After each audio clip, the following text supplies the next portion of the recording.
I'm Phil Mistrelli. Usually we do have two hosts, but SCA-TV has given a lot of the dedicated volunteers some time off. So you are stuck with me today. Hopefully you'll enjoy the program. Bob Goldberg's Inside Out feature takes us to the Smith Center for the Performing Arts. The Smith Center for Performing Arts has it all: Broadway shows, concerts, and hundreds of productions.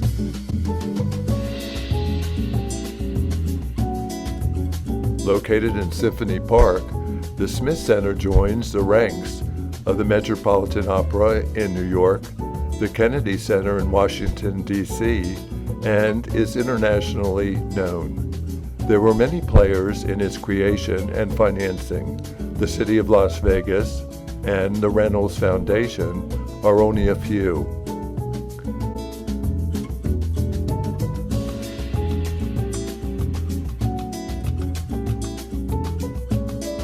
Myron Martin is CEO and president of this world-renowned venue.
A lot goes on in front of the stage, but a lot more goes on behind the scenes.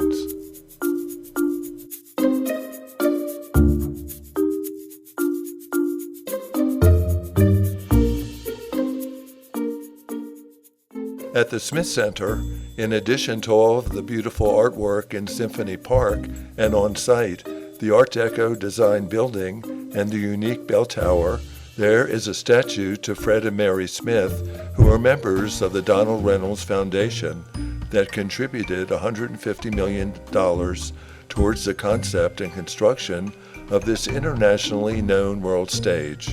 Donald Reynolds, a media giant, was involved in communication, radio, TV, and newspapers were his specialty.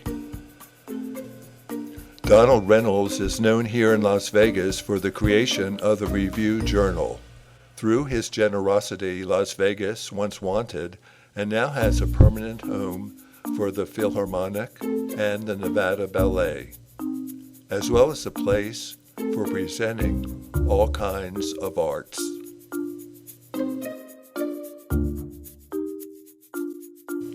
On tour, we can learn the history of the Smith Center, find out about productions and backstage, as well as the new productions that will be happening. All we have to do is sign up at the Smith Center for the Performing Arts webpage.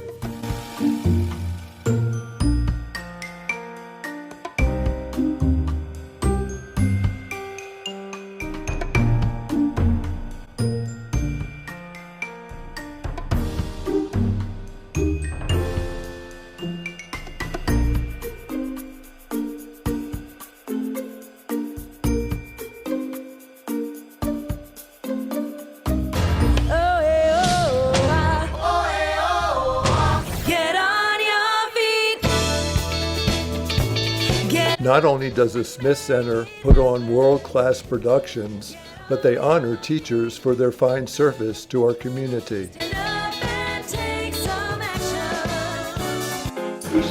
This has been such an amazing day to be able to interface with teachers up close and personal and to get them out of their element, to be able to hear how much Heart of Education means to them. And we're so honored to be able to be part of this event. The Smith Center also reaches out to our high schools here in Clark County. Ladies and gentlemen, welcome to the Nevada High School Musical Theater Awards, featuring 20 of Clark County's most talented students vying for the chance to perform on Broadway.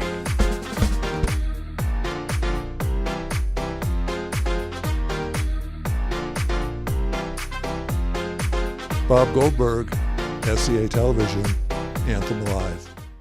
Dennis Bono, in his 19th year as a performer here in Vegas, has finally made it to SCA-TV.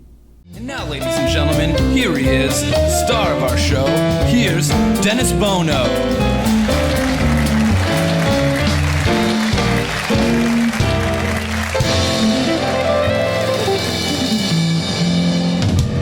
Let's go back in the day, Dennis.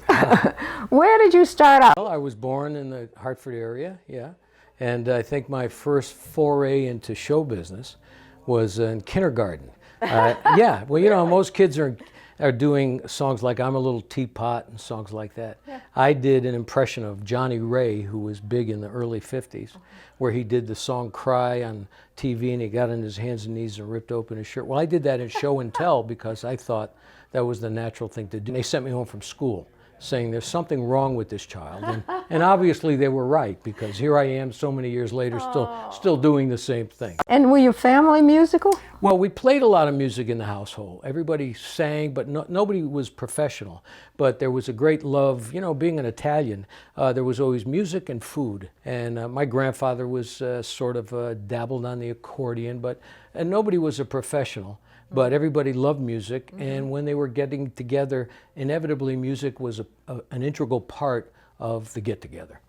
And so how did you get to singing professionally? Well, you know, I went through school and did all of the, what kids do in school. I had a band and did sort of rock and roll. I was, you know, but at the same time, I was sort of a closet Sinatra kid at 14.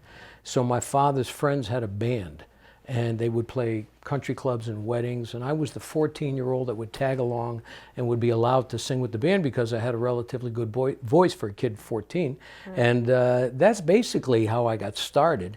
In high school and college, of course, I had bands, but I got drafted into the Army, and I spent 2 years in the Army. When I got out, I went back to college, but I knew that I still had this desire to pursue a career in the music business.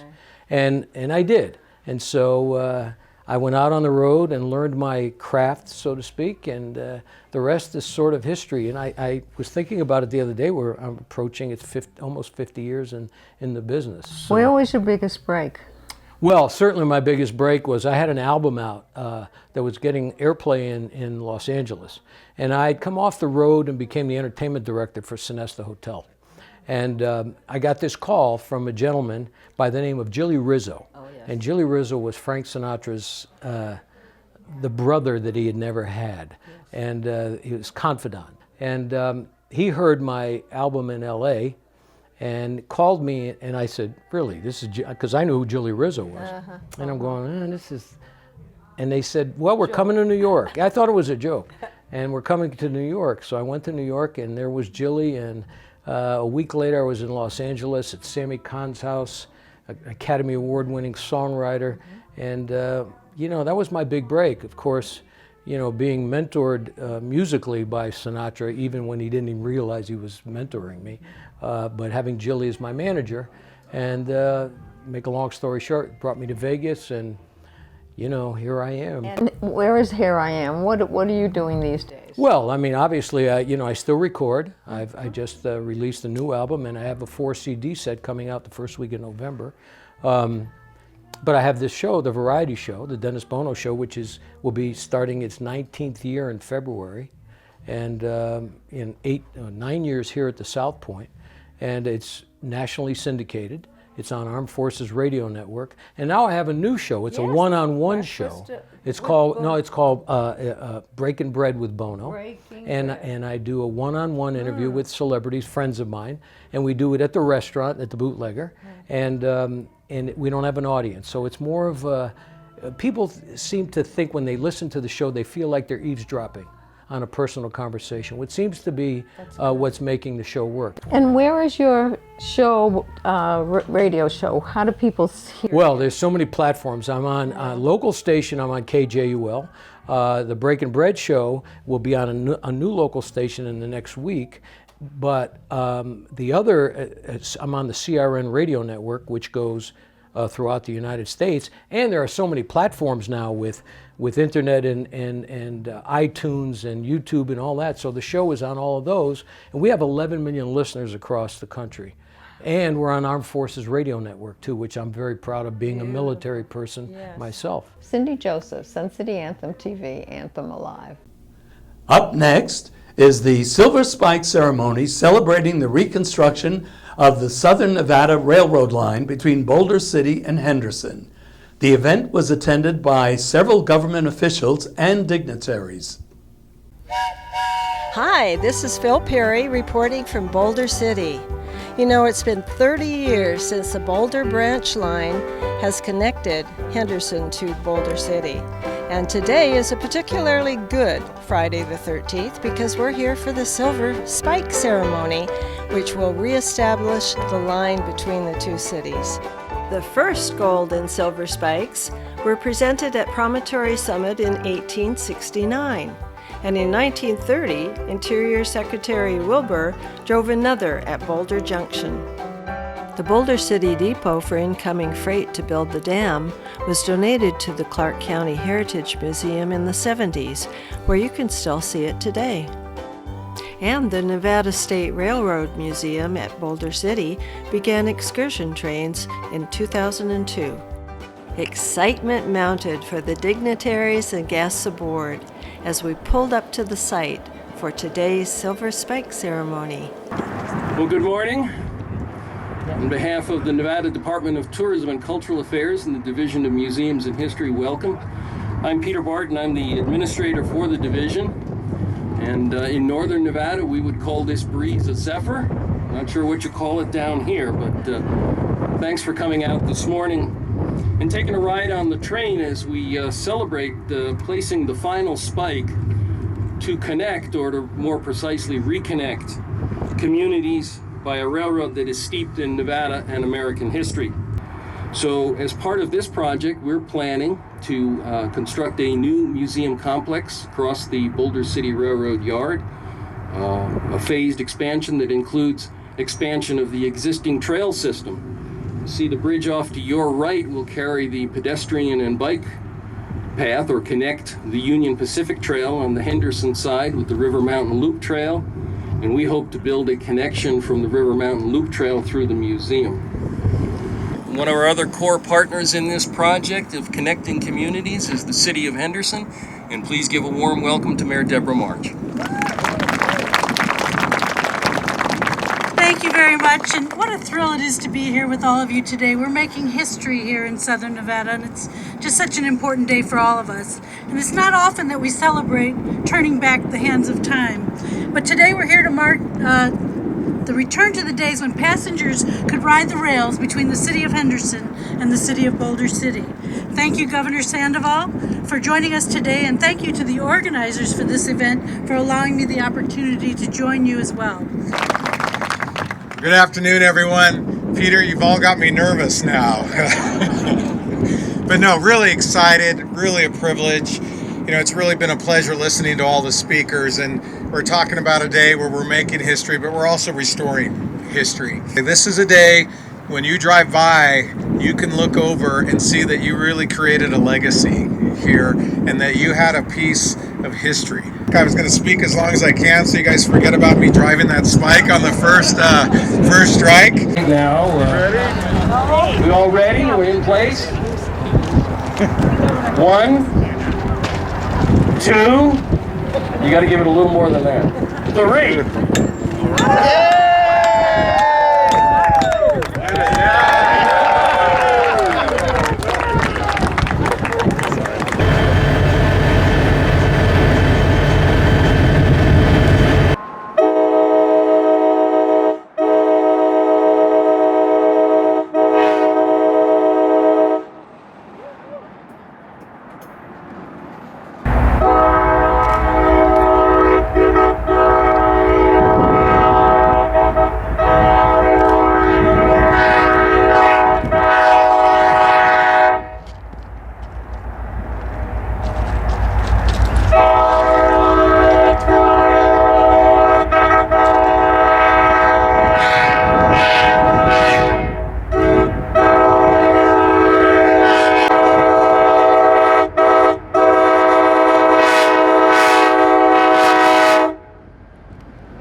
This is Phil Perry with SCA-TV Anthem Alive, riding the rails on the Nevada Southern Railway line. Come see them sometime.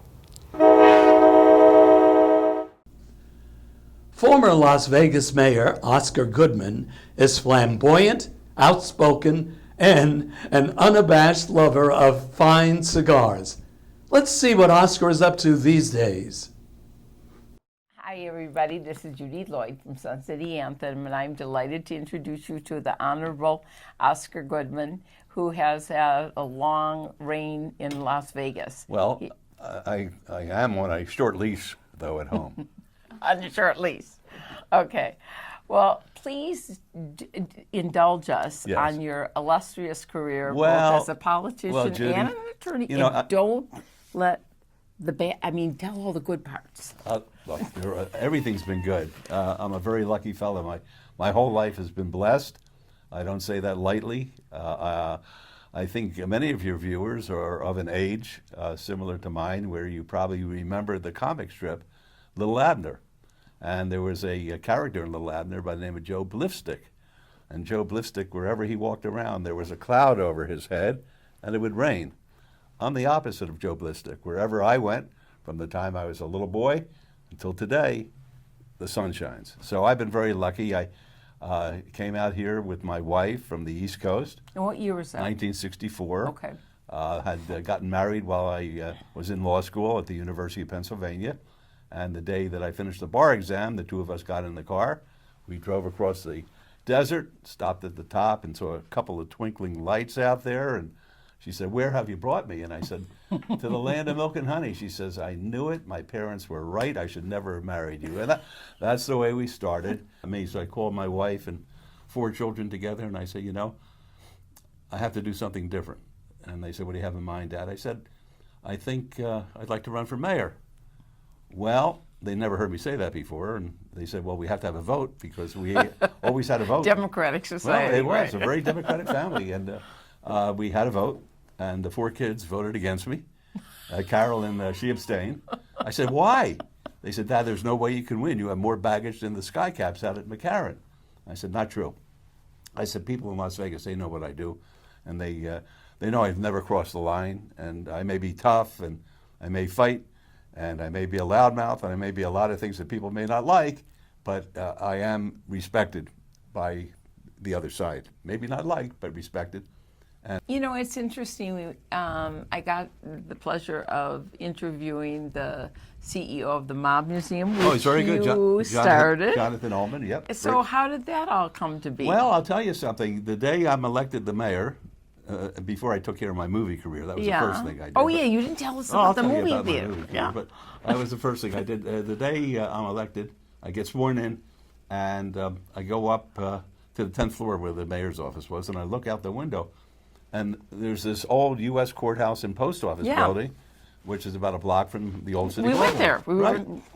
And I said, "What's doing with the post office building? Is it used for anything?" And they said, "Well, check it out." And they called up the GSA, which is the government office that manages all federal property up in San Francisco, and said, "What's the story with the old post office in Las Vegas?" They said, "It's surplus." And I said, "What does that mean?" They said, "Well, you could buy it." I said, "Okay, how much do you want for it?" They said, $1. But there were 2 conditions. One, it had to be restored to its original condition. Yeah. I mean, everything just right to the point, which was consistent with what I wanted. I always resented the fact in Las Vegas that we implode our history, and I wanted to preserve the old buildings, and this was one that deserved to be preserved. And the second condition was it had to be used for museum purposes. So tell us the mission of this new I just told you. project in terms of, and how are you going to spearhead it to go forward? Well, are you going to still say what stays in Vegas goes in Vegas? I think it's a great, you have to remember where that comes from. Yeah. After 9/11, people forget. Yeah. The rotten hotels laid off 30,000 employees the day after. Oh. They said it was because people weren't coming here. I say it's because they were trying to make their bottom line better for their shareholders. I'm not saying I'm right, I'm not saying they're right or who's wrong, but this town was suffering. And the Convention Authority came up with a slogan, and basically it was to tell people, look, 9/11 is the worst thing that ever happened to the United States of America. We were attacked on our own soil. Horrible. But Las Vegas is a place where you can come and try to get away from the horror and the fact that the country suffered this. Come to Las Vegas, put your woes and cares away, and then go back home and start worrying again. And that's basically where that slogan came from. What happens here stays here. And Well, thank you so much. that's for fun. being You're a with very us. good interviewer. Thank you. And When is this going to be on? it will be on. We have. Oh, it's not even going to be on. No, it's going to be on. We'll let you know the date and the time, and you'll get to see it endlessly. Plus, Oh, are you able to see it we'll like on a give regular you TV? Or do you have to flash live? drive, so you can use it eternally. I don't know how to use a flash drive. That's my problem. Then we'll send it to you via a link. I don't know how to use links. I'm computer illiterate. We'll put it on a disc. I don't know what a disc is. And the Pope is Jewish? Do me a favor, will you? Talk to Leandra. She knows all that stuff. That's the reason I'm working here. Somebody has to do it for me. My wife doesn't talk to me. Thank you for coming. This is Judy Loy saying thank you for She can't even enjoying talk. Forget about Judy Lloyd. Sun City Anthem TV. Our next segment is very interesting and informative. We tour the National Atomic Testing Museum, located right here in Las Vegas. Reporter Helen Lieblein interviews Michael Hall, the executive director. Let's find out why Nevada was selected as the atomic testing site. Welcome to the preview of the National Atomic Testing Museum, which is filled with many historical and educational exhibits and experiences.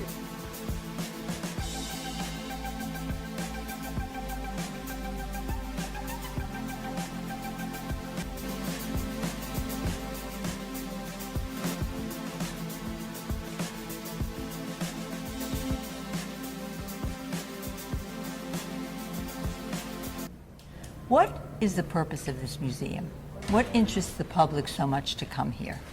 Well, a lot of people think they come here just to look at the history of nuclear testing, but we're about a lot more than just that, because nuclear testing involves so much history and so many issues. We deal with, veterans issues, the history of the Cold War, the North Korean situation, because that involves nuclear testing. Why was the nuclear test site built here in Nevada? We needed to find some place actually close to the main laboratory in Los Alamos, New Mexico. We needed to find some place very remote, and this met all the qualifications. It was fairly close to New Mexico. At that time, it was very remote. Las Vegas was this funny little town of 33,000 people, and there wasn't much here. This was the middle of nowhere. So how many tests did you actually do in Nevada? The early years, they did exactly 100 above-ground nuclear tests. Most of those you could see from downtown Las Vegas. And then from 1963 to 1992, they did 824 underground nuclear tests. Do you think that had a negative effect on people's health? Well, when you did the outside testing, the period of atmospheric testing is the most controversial, and there were definitely periods where fallout went downwind. Now, with underground testing, does that affect the Earth? Well, our planet? That's a good question. A lot of people have asked that. It did cause seismic tremors, not earthquakes, but there were complaints over the years of building owners who had cracked foundations or windows or this sort of thing. But there's no evidence to date that it ever did any geological damage to the ground. Now, I'm very curious about this. If a nuclear weapon exploded, a nuclear bomb exploded in our country, where would be the safest place for people to go? Well, that's a very contemporary question. But a nuclear weapon, you can, and as we saw at the test site, and you can actually see it demonstrated in one of our exhibits, you can sit 9 miles away from a nuclear weapon and see it and watch it go off and be perfectly fine. 9, 8, 7, 6, 5, 5, 4, 3, 2, 1, 0. Now this is going to recreate an actual test from 1954 of a 54 kiloton bomb. This is what it's like to sit 9 miles away from a bomb, an atomic bomb.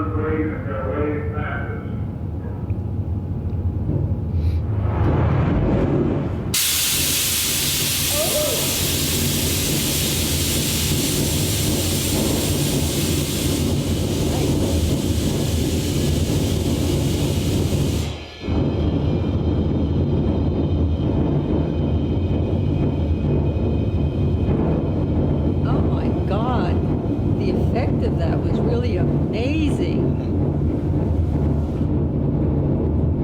Now that's a fraction, a very small fraction of what a modern bomb is. Thermonuclear device is a game changer. They're thousands of times the size of atomic weapons. And there is no defense against weapons that size. Nuclear war would be so catastrophic that there's no real point of even talking about survival. You know, survival's not even an issue in a nuclear war. Well, one last comment. What would you like to say in winding it up? Well, we continue to grow and evolve, and we need support. We need your membership. We need your attendance. We get a lot of national, international visitors, but we want more local people to come here because we portray a lot of good local history that probably involves the people who live and have retired here. There's a website if people want to sign up and become members. They can get a monthly letter, is it? Absolutely. You can go to our website to get a list of our programs, to become a member, to keep up on all of our events, and that is simply nationalatomictestingmuseum.org. What a most interesting and exciting place to be and to see. I invite you to try it. You will like it. Helen Lieblein, SCA-TV, Anthem Alive. Now, for a minute of your time, please reflect on some excellent retirement quotes.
And now, Hannah Apple looks into different ways of looking at things.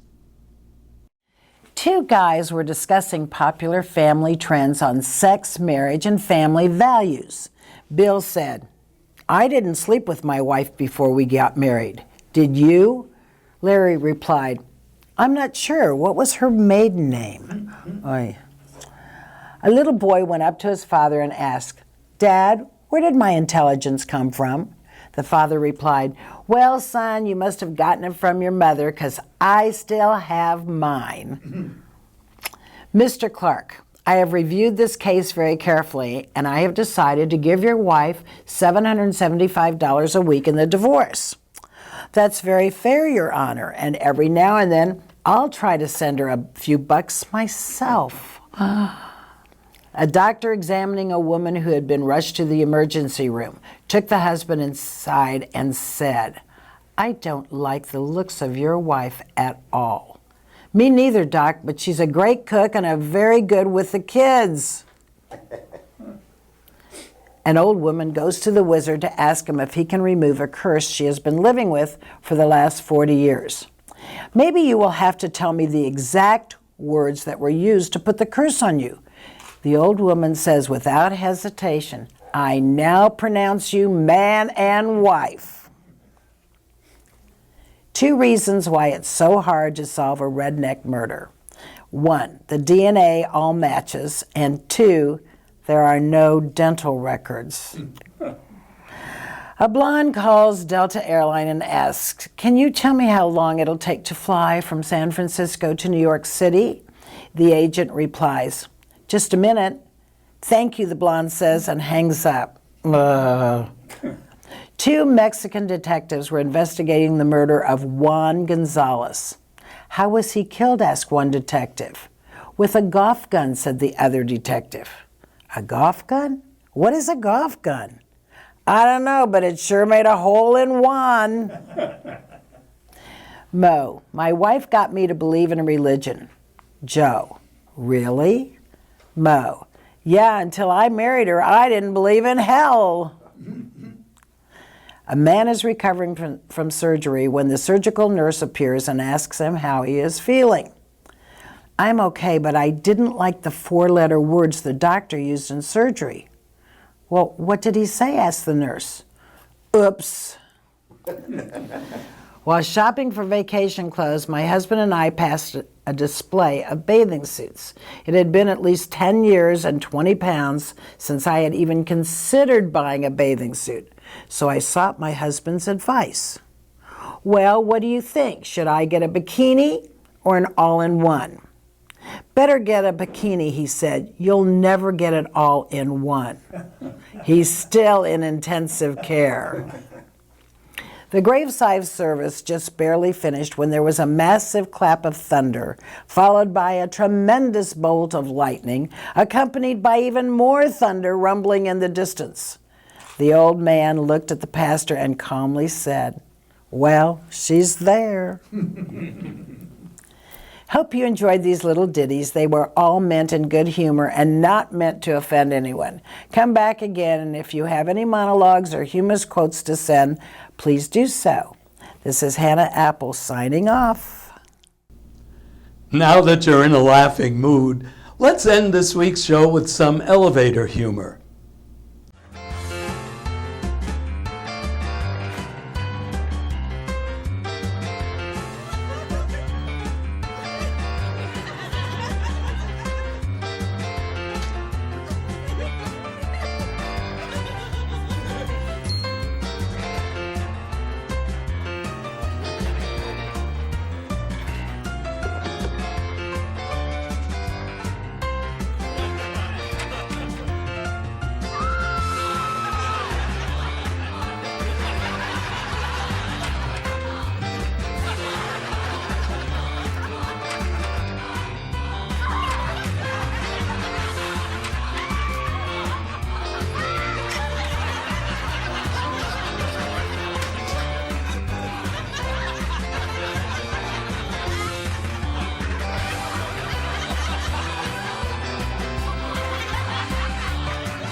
This series of reruns was produced by Sun City Anthem TV.